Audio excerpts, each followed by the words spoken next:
Bonjour, mon nom c'est Myrtle Spain. Je fais du tissage. Ma passion, ça a commencé très tôt. Avec ma grand-mère, j'allais tisser aux fermières. Puis c'était sur 4 cadres. Ça, ici, c'est 24. Ma grand-mère a tissé sur 4 cadres, comme les anciens métiers. Mais chez les fermières, on mettait aussi les marchures en avant sur le mur. Puis on suivait les marchures comme ça. Puis je me suis toujours demandé, puis j'ai toujours demandé aussi pourquoi on faisait toujours la même chose. Pourquoi on n'essayait pas de changer? Pourquoi on faisait pas, si on essayait de faire autre chose, puis tu sais, si on faisait un dessin avec, puis ça allait jamais, parce qu'il manquait toujours de cadre. Puis à un moment donné, je me suis rendu compte que on pouvait tisser sur 8 cadres. J'en ai acheté un 8 cadres. Puis là, si tu commences, on appelle ça les lames multiples, si tu commences à jouer avec les lames multiples et 8 cadres, c'est pas satisfaisant. Tu vas facilement après ça à 16, puis là, tu vas à 24. Puis maintenant, je rêverais d'en avoir 40. Fait que, mais aussi, aujourd'hui, on a le jacquard, qui, lui, c'est à l'infini, les cadres. Là. On les compte plus. Là. C'est les fils qu'on a besoin, qu'on va chercher. Puis le jacquard, ça date de fin 1700, début 1800, ça fait longtemps. Le jacquard, c'est l'ancêtre de l'ordinateur, si on veut dire. C'était aux cartes. Les cartes sont trouées. Puis maintenant, ça travaille à l'ordinateur. C'est facile de voir si tu as les moyens, tu peux avoir un métier jacquard facilement maintenant. Celui qui a fait mon métier, il fait les métiers jacquard aussi. T'sais. Mais je ne tiendrais pas à aller jusque-là. Le 24, le 40 lames, ça me satisfait amplement. Puis tu peux jouer avec, beaucoup. C'est ça, à l'infini. C'est ça. C'est ça qui est mon métier. Je demeure à Deschambault. Ça fait une dizaine d'années qu'on est à Deschambault. Avant, on était à Neuville. On s'est promené un peu partout.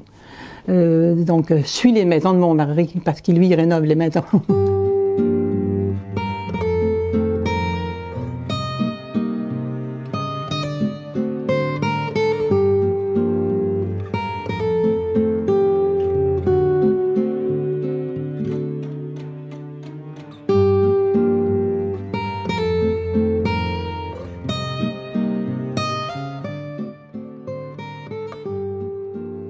Mes idées pour tisser, c'est au début, je faisais dessiner les enfants, puis je ramassais leurs dessins, puis ils dessinaient beaucoup.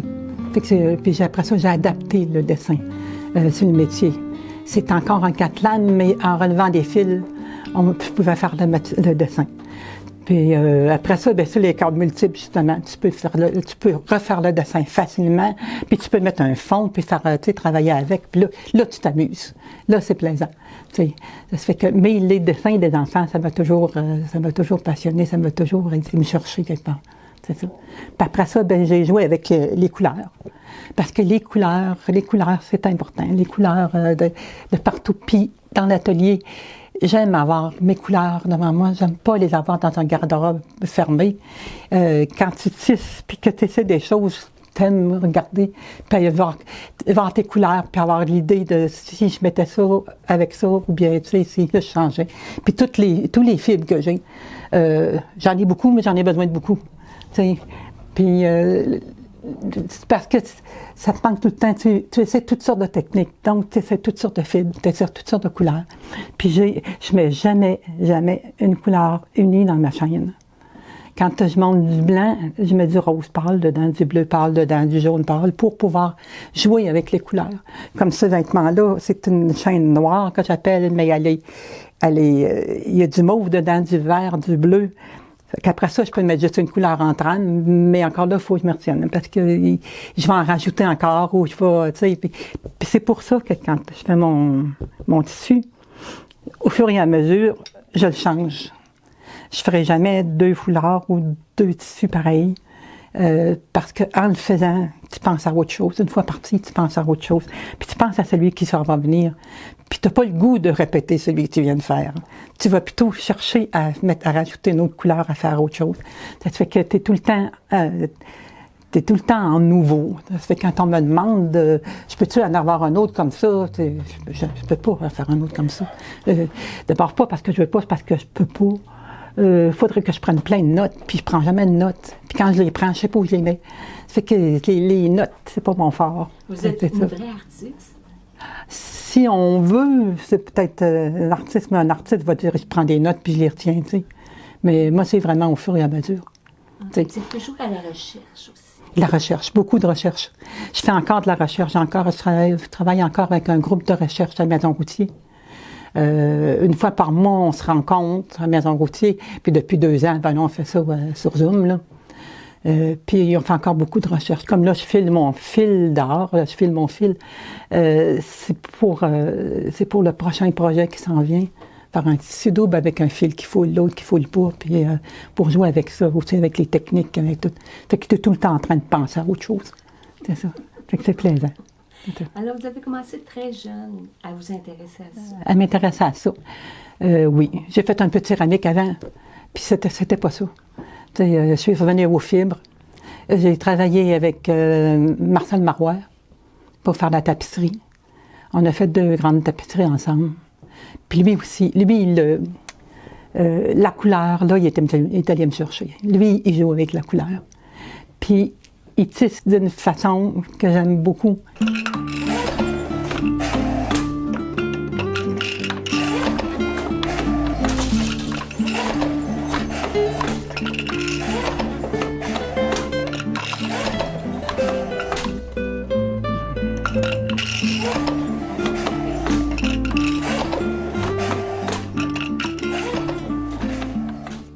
Vous êtes intéressée aussi à la tapisserie?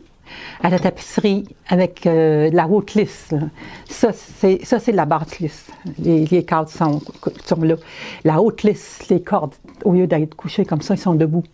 Ça fait que ça fait comme un métier gobelin, en français. Puis Marcel Marois travaille comme ça. Puis je suis allée travailler avec lui 2 ans. J'ai adoré ça. OK. Est-ce que vous êtes native d'ici, au Québec? Je suis native de La Tuque. La Tuque, dans Mauricie. Okay. Mais je suis partie jeune, puis je me suis promenée un peu partout. Oui? Mais c'est Québec, ma place. C'est ça. Québec. C'est ça. Alors, c'est ici que vous avez été initiée à tout ça. C'est ça. Oui, quand j'en ai fait sur lames multiples, quand j'ai commencé les lames multiples, quand j'ai commencé à tisser un peu plus, d'abord, j'ai appris beaucoup par moi-même. Puis après ça, il me manquait toujours de quoi. Ça fait que là, j'étais allée prendre des cours à Maison Routier. Avec Monique Dumas, pas mal aussi, qui était à Maison Routier dans le temps. Puis Jacqueline Fournier, c'est tous les professeurs de ce temps-là. Puis là, j'ai appris à travailler plus, puis à changer. Là, il y en a une, Jacqueline Fournier, qui me dit, il y a toujours une phrase qu'on tient à un moment donné. Puis elle me dit, pourquoi tu montes ça, cette couleur-là? Ben, pourquoi tu fais du blanc? T'sais? Puis ça me dit, ben oui, je suis pas obligée de faire du blanc. Fait que là, j'ai tout laissé tomber ça, puis j'ai fait autre chose. T'sais? Fait que là, tu vas chercher couleur. C'est ça. Fait que là, je m'amuse avec les couleurs. Je m'amuse avec ça. Il y a des fois, ça donne des bonnes choses, d'autres fois, ça en donne un peu moins, mais tu t'amuses avec. Vous dites, vous faites comme des échantillons au début? Oui. C'est ça? Oui. Je fais de l'échantillonnage. J'étais pas forte là-dessus avant. Je montais mon métier pleine largeur, puis je mettais toujours 2-3 mètres de plus pour pouvoir essayer. Puis ça, c'était mon échantillon. Mais maintenant, je fais l'échantillon, pour aller voir, pour tester la technique au maximum, là, tu sais. Puis si là, tu vas l'essayer avec des fils de métal, je vais l'essayer avec des fils de plastique, avec des fils de coton, de soie, tu sais, pour essayer toutes sortes de choses. Puis encore là, c'est toujours la couleur, comme ces couleurs-là. La rayonne, les couleurs sont superbes en rayonne, sont éclatantes. Fait que là, j'ai dit, je vais monter mon métier avec ça. Mais, tu sais, j'ai pas fait d'échantillon avant. Fait que j'ai monté mon métier. Puis là, quand il est venu le temps de les enfiler, parce que ça, tu enfiles ça, chaque petite lame a son fil, puis un petit trou, puis que tu vas mettre ton fil dedans. Fait que là, j'ai enfilé la moitié, c'est long à faire ça. J'ai enfilé la moitié de mon tissage. Puis je suis allée préparer le souper, puis quand je suis revenue après, il ne restait plus rien. Parce que tout avait glissé. Fait que là, c'est la rayonne, ça. Mais là, ton métier est monté, fait qu'il faut que tu t'arranges avec. Ça, la rayonne, c'est que ce sont des nouveaux fibres aussi. Hein? C'est nouveau, puis c'est pas nouveau. Ça fait longtemps que ça existe. Tu peux me déplacer, là. Ça fait longtemps que ça existe quand même, mais Micheline Beauchemin travaillait beaucoup avec la rayonne. C'est une belle fibre, mais c'est une fibre qui... C'est une fibre qui est très glissante, puis qui a beaucoup de poids. Oui. Parce que ça, si tu fais ça de même avec, là, regarde, c'est ça. Ça se fait que sur un métier, ça glisse beaucoup. Puis c'est une fibre qui a du poids. Ça fait que faire un tissu avec ça, c'est un tissu qui a du poids. Fait qu'il faut que tu penses à ce que tu vas faire avec. Est-ce que vous pouvez mélanger deux fibres? Tu peux prendre la chance, ou je peux mélanger. Tu peux mélanger du coton avec la soie, du coton avec du lin, ou, tu sais, mais une rayonne avec du coton, ça dépend combien de fils au pouce je vais mettre, combien de, tu sais, puis ça dépend, c'est quand c'est une montée serrée, plusieurs fils au pouce, je vais avoir moins de misère avec ma rayonne, mais ça va dépendre comment ça va réagir au lavage, comment c'est là que l'échantillon est important. Est-ce que vous avez déjà pensé de donner des cours, justement? J'en ai donné. J'en ai donné beaucoup. Puis j'en ai donné beaucoup à la maison, puis à la maison routière, j'en ai donné aussi, puis, dans les sacs d'infirmières. Puis j'ai aimé ça. Oui. J'ai aimé ça beaucoup parce qu'on communique. Vous transmettez vos connaissances. Oui. C'est important parce que ça, ce sont des connaissances dans le temps là, qui durent depuis longtemps. Là. Oui. Puis tu vas chercher aussi, j'ai des élèves là, tu vas chercher des idées aussi, puis tu vas chercher, ils t'en apprennent beaucoup. Puis la meilleure façon d'apprendre tes techniques, c'est encore de les enseigner. T'sais. Parce que quand tu dis, je vais l'enseigner, cette technique-là, à telle place, bien là, tu fouilles, puis tu cherches, puis puis on te pose des questions, puis il faut que tu reviennes le lendemain pour être capable de répondre. Donc, tu apprends beaucoup. Mm-hmm. Puis j'ai adoré enseigner. Okay. Quel impact vos connaissances, votre passion a sur votre environnement? Je pense que juste le fait, bon, comme là, comme par exemple, si je vais au filet dehors, il y a du monde qui vient puis te pose des questions, puis ça intéresse beaucoup de savoir comment ça se fait un fil. On ne réfléchit pas à comment... On voit le fil, mais on ne se demande pas comment ça se fait un fil. Puis comment tu le mets sur le métier. Puis là, ils viennent voir le métier, puis comment ça fonctionne. Puis un métier de même, ça fonctionne avec l'ordinateur. Ça surprend beaucoup de monde, tu sais. Puis quand on dit travailler avec l'ordinateur, ben c'est l'ordinateur qui fait tout. L'ordinateur, il fait rien si tu lui dis pas comment faire. Si tu fais une erreur en fait dans ton plan de tissage, lui, il va te suivre, puis il va répéter ton erreur à l'infini, là, il ne corrigera pas, même si ça ne se tisse pas, il va le tisser pareil. Ça fait que c'est toi qui dis à l'ordinateur quoi faire, puis il sert à lever les cadres, puis à organiser les cadres comme tu veux les avoir. Mais seulement que c'est plus facile. C'est beaucoup plus facile dans le temps, dans le jacquard, avec les cartes. Il y a les trous, puis c'était comme des cartes à trous, là, le dessin était fait dessus. Puis ces cartes-là se déroulent, puis c'est les cadres qui lèvent à la place de ces trous-là. L'ordinateur, c'est la même chose. Mm-hmm. C'est la même chose. Est-ce que vous avez vu une différence, là, à un moment donné, on voit souvent des tissus, ça vient de la Chine, puis tout ça. Est-ce que vous avez vu un impact, justement, quand c'est arrivé, tout ça, de la Chine, là, sur vos travails? La Chine, pas beaucoup, mais la Thaïlande, puis les pays... ces pays-là, ils ont beaucoup de tissage, puis du beau tissage. Écoute, ils vont tisser ça sur des métiers, accrochés après un arbre, puis attachés à leur ceinture, puis ils vont faire des relevés de fil, puis c'est compliqué, puis des dessins. Les dessins qu'on arrive avec difficulté à reproduire, nous autres. Ils travaillent très bien. Puis, je me suis fait venir de la soie. Par exemple, c'est d'une soie fine, que j'ai de la misère à travailler parce qu'elle est tellement fine qu'eux autres, ils font ça facilement. Fait qu'ils font du beau travail. Je dis pas que les tissus chinois qui arrivent de l'industrie, puis qui arrivent faites vite, puis faites... c'est pas pareil, là. C'est pas pareil, c'est comme n'importe quoi. Mais il y a du beau travail aussi dans ces pays-là. Oui. Oui. Alors, vous dites la Thaïlande, puis un autre pays, vous m'avez nommé aussi, un autre pays que vous m'avez nommé aussi, qui font du... Oui, c'est ça, la Thaïlande. Puis là, en tout cas, ces pays-là, j'en ai eu de ces tissus-là.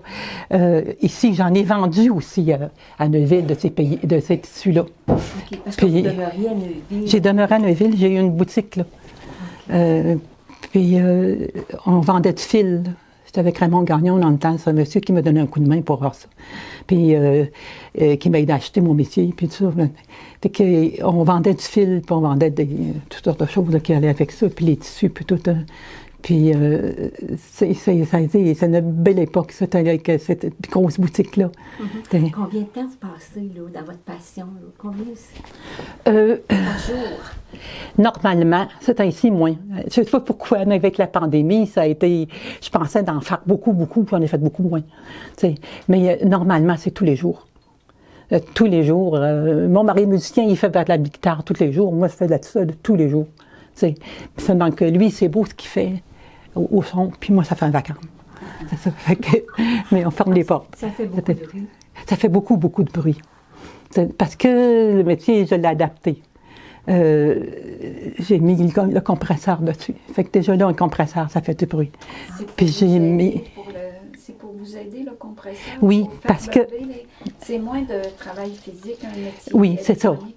Parce que ça, justement, nos parents avaient 4 cadres comme ça. Moi, j'en ai 24. Puis quand tu as 4 cadres, tu as besoin de 6 pédales. Quand tu en as 24, tu en auras besoin de 28. Fait que tu peux pas arriver à pédaler ça avec tes pieds, là, sans ça. Tu peux passer ton temps à terre pour les attacher.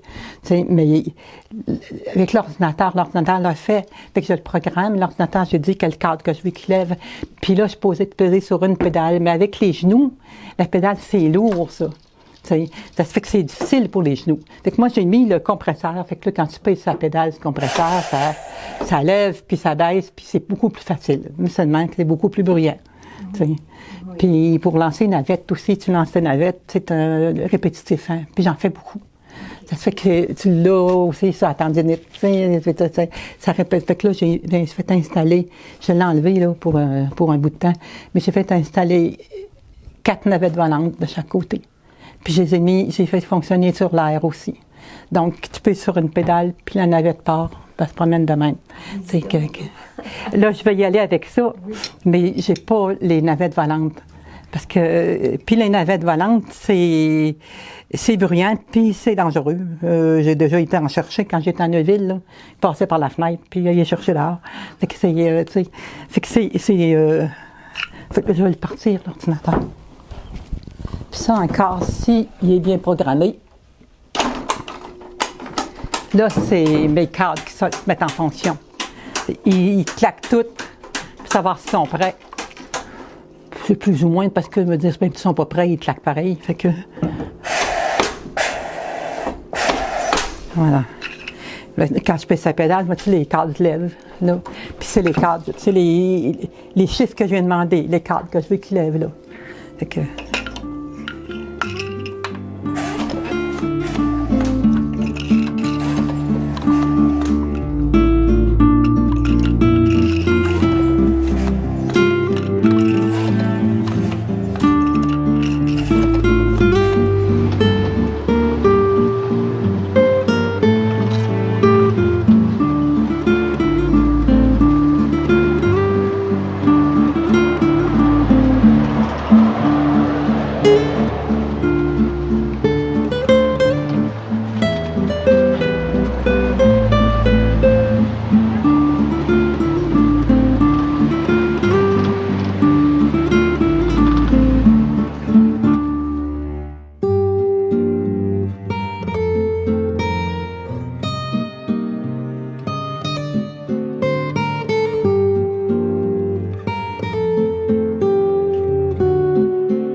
je me nomme Patrick Roy, je suis potier, présentement potier, mais j'ai eu un parcours de chef, de cuisine pendant 37 ans avant de venir m'établir ici à Portneuf. J'ai eu le restaurant Carrément Bon pendant 14 ans. Le restaurant me demandait beaucoup de temps. Il me demandait beaucoup il me restreignait un peu dans ce que je voulais devenir. Un artiste au complet qui produit, qui a son atelier, qui reçoit des gens. Donc, c'est pour ça que j'ai ouvert mon atelier. J'ai vraiment décidé de faire un virage dans ma vie puis de dire, OK, je m'accorde ça. Ça fait 37 ans que tu es en restauration. Il est temps de vraiment faire un virage vers ta vraie passion, la passion de la poterie. Donc, j'ai cherché un endroit. Puis, une journée, je tape sur Google « Atelier d'artistes, 40 km de Québec ». Donc, je suis arrivé ici. J'ai vu où était mon four, j'ai vu où était ma boutique. J'ai vendu mon restaurant en 2018. J'ai eu la chance de travailler chez Ricardo, aux Galeries de la Capitale. Donc, j'arrive chez Ricardo, c'est le temps de Noël, le designer est là, il manque un item pour décorer la salle à manger. J'avais mes sapins de Noël en poterie. Donc, je dis au designer, je pourrais t'amener mes sapins. Puis, les sapins se sont trouvés dans la boutique de Ricardo. Donc, ce qui était vraiment le fun, j'étais en cuisine. Les gens allaient chercher leurs sapins. Ils venaient me voir tout contents pour me dire « On a acheté tes pièces ». Fait que c'est encore une fois le rapport entre les gens, la poterie, ma passion. Donc, ma passion est vraiment liée aux gens. Ici, à Portneuf, maintenant, je donne des ateliers. Donc, ce qui me permet de dire aux gens, trouvez un projet, puis on va pouvoir le réaliser ensemble. Donc, un totem de jardin, il y en a d'autres que c'est des grands plateaux parce qu'ils aiment manger des sushis. L'autre, elle veut se faire des petits bols pour mettre des pinottes. Ben, tu sais, il n'y a pas de petits projets. Comme je dis aux gens, amenez votre projet, on va le réaliser ensemble. Fait en ayant beaucoup de matériel ici, à l'atelier, ben, on a une galetteuse, une extrudeuse, on a des tours à pied, des tours électriques, puis on a mon savoir qui fait en sorte qu'on peut réaliser les projets des gens. Puis ça me passionne vraiment beaucoup.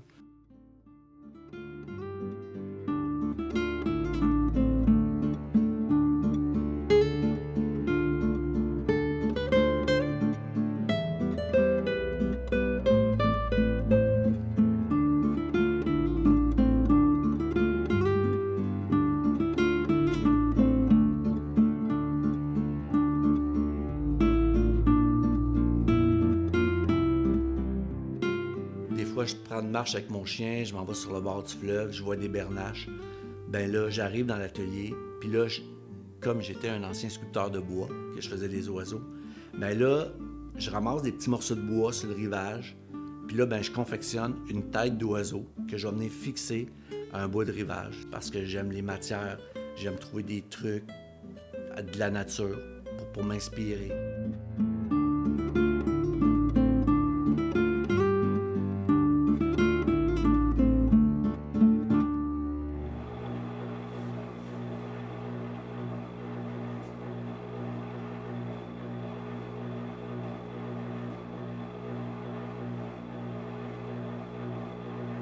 Le matin, quand je me lève, souvent, j'ai déjà eu une idée durant la nuit d'un projet. Donc, je me lève des fois très tôt, 4h, 4h30 du matin. Là, je m'installe dans mon atelier, je me fais un bon café, puis là, je prends la terre. Moi, ce que j'aime, c'est d'avoir un rapport avec la terre. Je veux pas tout imposer à la terre, mais je veux aussi que la terre m'impose des choses. Donc, en la travaillant, parfois, je laisse la terre me diriger.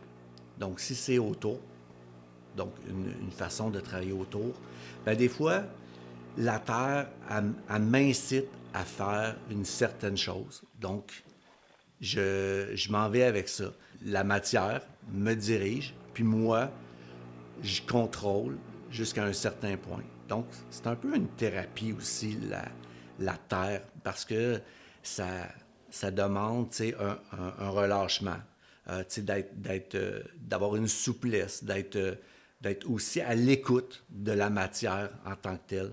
Fait que ça, je trouve ça vraiment agréable. Quand la terre est pas centrée, ben là, il faut vraiment mettre du temps, centrer bien la pièce, ouvrir, puis faire la forme de la pièce. Donc, tout ça se passe au bout des doigts. Donc, il y a beaucoup de toucher. C'est vraiment agréable de sentir la terre, la barbotine entre nos doigts, ça glisse. C'est vraiment agréable. Ensuite, il y a un temps de séchage. On sèche jusqu'à temps que la pièce soit assez rigide pour pouvoir faire le tournassage. Donc, tournassage, c'est comme comme un tourneur de bois.